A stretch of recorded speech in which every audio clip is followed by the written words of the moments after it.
kalau misalkan nanti kita taunya dari AI yang belum tentu benar, tapi kita udah nyebarin duluan, nanti apa ujungnya kita yang salah, ya kan? Makanya jangan terburu-buru untuk menyebarkan informasi, ya kan, yang dapetnya dari AI.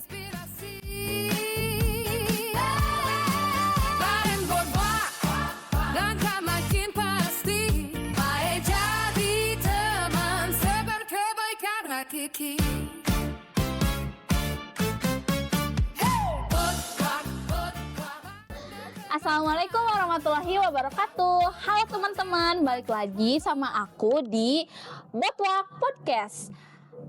Aku Gina, di sini aku bakal bahas topik yang lagi dekat banget sama kehidupan kita, yaitu AI dan dakwah.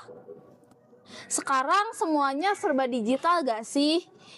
Sampai cara orang memahami agama.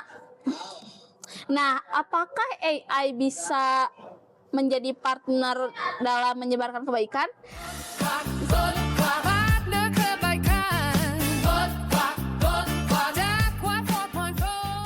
Nah, sekarang kita bakal ngundang bintang tamu kita, yaitu Najma. Sini Najma. Gimana kabarnya Najma? Alhamdulillah baik. Oke, di sini kita bakal sharing lebih dalam nih tentang AI dan dakwah bareng Najma. Yeay. Oke, BTW kamu tuh kuliah di mana sih Najma? Aku kuliah di UIN, Oke, jurusan apa? jurusan komunikasi penyiaran Islam. Oh alah, ternyata anak komunikasi ya. Iya. Mungkin sama ini kayaknya nyambung gitu ya. Kamu lebih paham tentang AI dan dakwah ini. Iya, nyambung. Oke. Najma, nih aku penasaran banget nih. Menurut kamu seberapa besar sih pengaruh teknologi nih, khususnya AI, terhadap cara orang memahami agama sekarang? Oke, menurut aku sih pengaruhnya tuh besar banget. Bahkan bisa dibilang mengubah cara orang belajar agama secara signifikan. Nah, kalau dulu tuh orang tuh kan belajar agama melalui proses yang cukup panjang ya.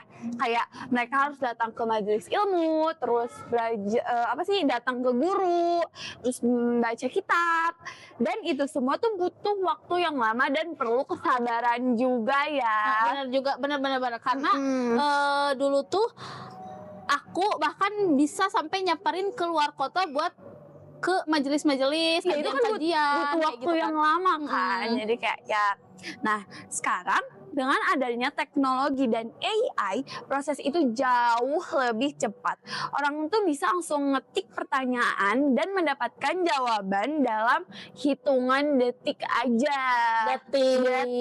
Iya sih, karena aku pun pribadi nih kayak ya aku nggak tahu nih, aku langsung nih ke AI dan emang langsung dapat jawabannya ya kan, cepet banget. Nah, di satu sisi ini memudahkan karena akses terhadap ilmu jadi jauh lebih terbuka. Tapi ya di sisi lain ada resiko pemahaman yang jadi dangkal. Karena belajar agama itu bukan cuma soal tahu, tapi juga memahami konteksnya, prosesnya, dan kedalaman maknanya. Jadi kita tuh bukan cuma kayak soal tahu doang, tapi kita harus bisa memahami apakah itu benar. Jadi kita tuh bukan cuma kayak soal tahu doang, tapi kita harus bisa memahami apakah itu benar, kayak gitu ya. Iya. Nah, dalam Islam sendiri kita tuh diajarkan untuk berbicara atau menyampaikan sesuatu itu dengan ilmu yang jelas. Jadi sebenarnya kemudahan ini harus tetap diimbangi dengan kehati-hatian. Iya, jadi kita emang cepet nih taunya, tapi kan kita belum bener-bener paham. Bener.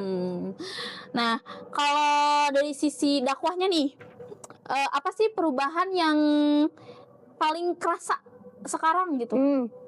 Oke, perubahan yang paling kerasa itu dari cara penyampaian dan jangkauannya.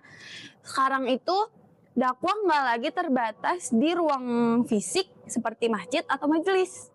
Dengan adanya media sosial dan teknologi digital, dakwah itu bisa menjangkau orang yang dari berbagai latar belakang dan tempat dalam waktu yang sangat singkat. Nah, bahkan konten singkat seperti video 30 detik itu bisa jadi sarana dakwah yang efektif. Kayak video-video TikTok gitu ya, video Terutama TikTok, tuh YouTube. buat generasi muda seperti Gen Z. Ya, Gen benar Z juga kan? Gen Z. Nah, tapi di balik kemudahan itu ada tantangan yang cukup serius. Ketika pesan agama disampaikan secara singkat, seringkali konteksnya tidak lengkap. Terus ini tuh bisa jadi menyebabkan kesalahpahaman. Apalagi kalau potongan kontennya itu diambil sebagian dan disebarkan tanpa penjelasan yang utuh. Iya, kadang banyak ya kalau yang dipotong-potong. Iya. Padahal kan itu bisa aja penjelasannya di akhir. Iya Kayak kan. gitu kan. Nah, kita tuh kan sering juga kan ngelihat kasus di mana potongan ceramah tuh jadi viral. Tapi setelah ditelusuri ternyata gak sesuai sama maksud intinya. Jadi di era digital ini bukan cuma pendakwah doang yang harus bijak, tapi juga audiens harus lebih kritis juga. Iya, jadi yang ngomong itu harus bertanggung jawab juga, yang dengerin juga harus punya Apa itu tuh jadiin meme? Berarti bukan cuma yang ngomong ya, tapi yang dengerin juga punya tanggung jawab. Benar banget. Nah, aku juga sering lihat sih kayak potongan-potongan video 15 detik, 30 detik. Itu tuh cukup efektif sih buat menarik perhatian dan bikin orang tuh jadi bikin cepet paham gitu. Benar. Tapi ya, merasa tahu itu beda banget loh sama benar-benar paham. Karena memahami itu butuh proses. Bukan cuma baca sekali, tapi juga dipikirkan, direnungkan, bahkan kadang kita harus diskusiin lagi. Nah, iya sih, bener. Kadang baru baca satu penjelasan aja kayak kita tuh langsung kayak, oh iya aku ngerti nih, oh ngerti, kayak gitu ya. Iya, padahal kan kalau ditanya lebih dalam malah bingung, ya kan? Karena pemahaman yang belum matang itu biasanya cuma di permukaannya aja. Ya, apalagi belum sampai ke makna yang sebenarnya. Apalagi kalau misalkan pas ditanya dalilnya apa, kan langsung kayak mikir apa ya gitu. Nah, makanya penting banget tetap harus belajar dari sumber yang jelas dan bertahap supaya ilmu yang kita dapat itu nggak cuma cepat tapi juga kuat dan bisa dipertanggungjawabkan. Benar banget.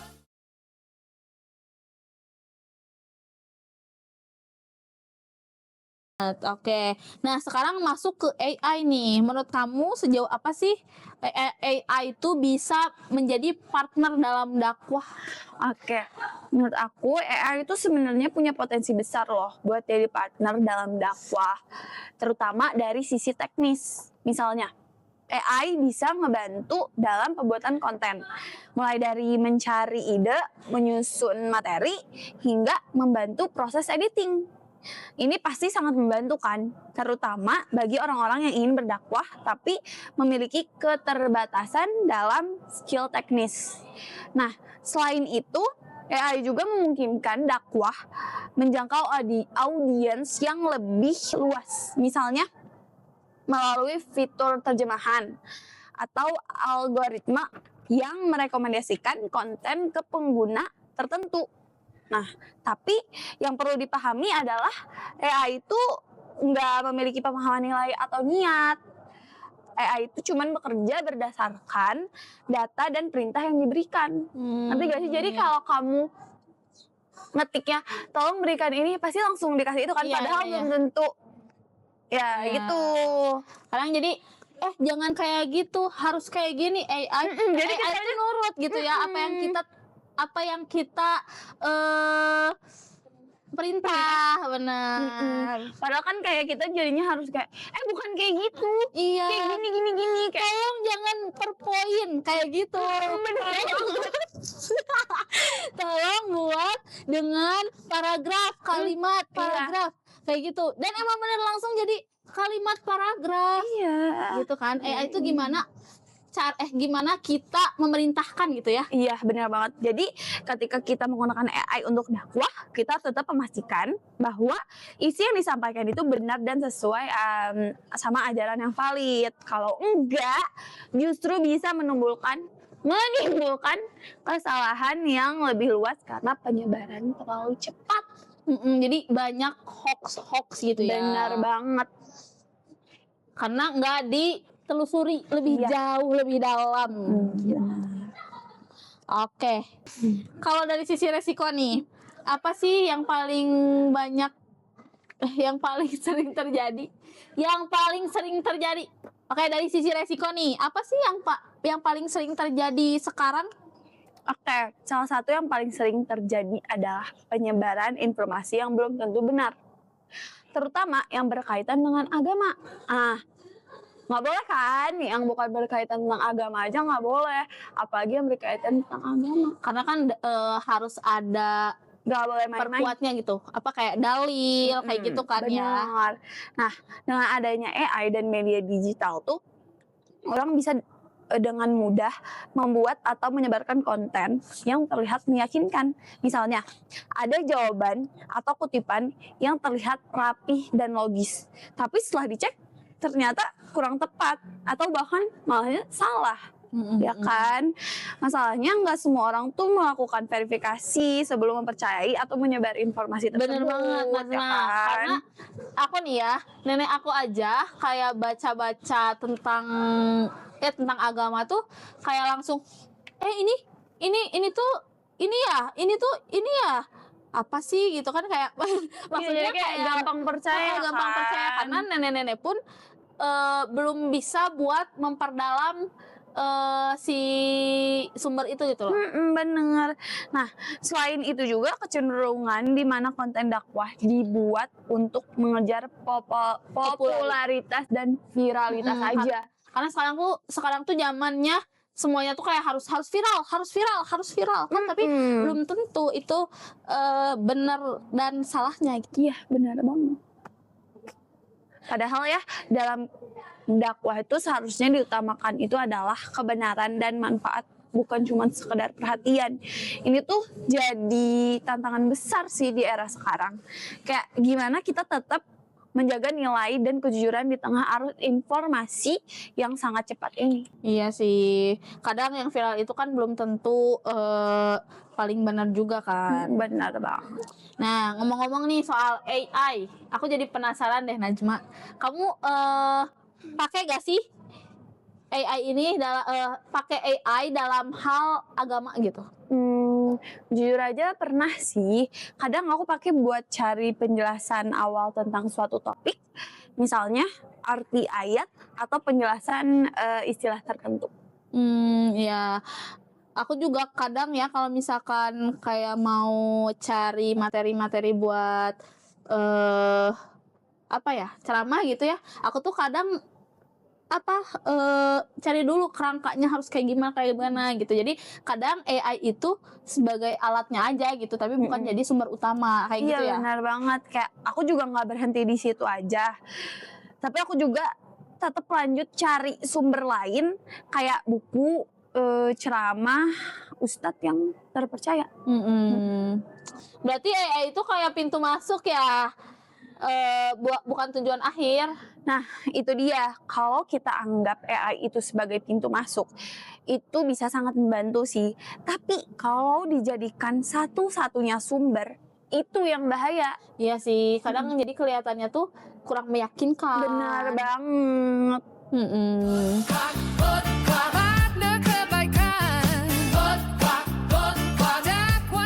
Oke, terakhir nih Najma sebelum kita penutupan. Oke. Nah, Najma nih sebagai mahasiswa komunikasi penyiaran Islam, Yo. dengan adanya AI ini tuh Najma tuh harus bersikap kayak gimana sih? Oke, menurut aku kita harus jadi pengguna teknologi yang sadar dan bertanggung jawab sih.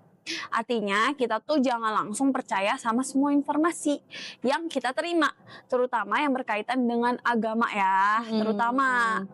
Nah, kita juga harus membiasakan diri untuk ngecek dulu sumbernya, memahami konteks, dan tidak terburu-buru dalam menyebarkan sesuatu. Nggak boleh ya. Kalau misalkan nanti kita taunya dari AI yang belum tentu benar, tapi kita udah nyebarin duluan, nanti apa ujungnya kita yang salah, ya kan? Makanya jangan terburu-buru untuk menyebarkan informasi, ya kan, yang dapatnya dari AI. Nah, AI bisa kita manfaatkan sebagai alat bantu, tapi tidak boleh juga menggantikan proses belajar dan pemahaman kita. Dan yang paling penting, kita harus menjaga niat kita, karena pada akhirnya dakwah itu bukan hanya soal menyampaikan, tapi juga tentang tanggung jawab moral dan spiritual. Ya, jadi balik lagi ke diri kita masing-masing ya. Yap.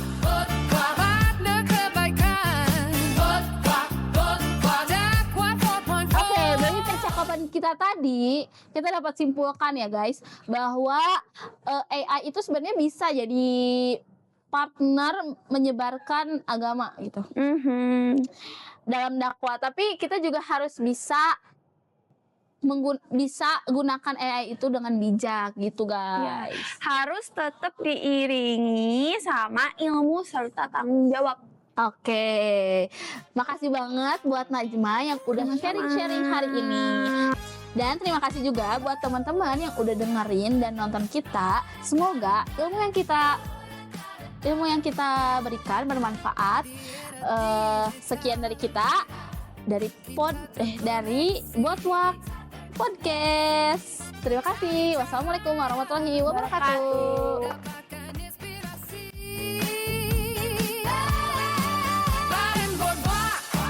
Langkah makin pasti, baik jadi teman seberkebaikan hakiki.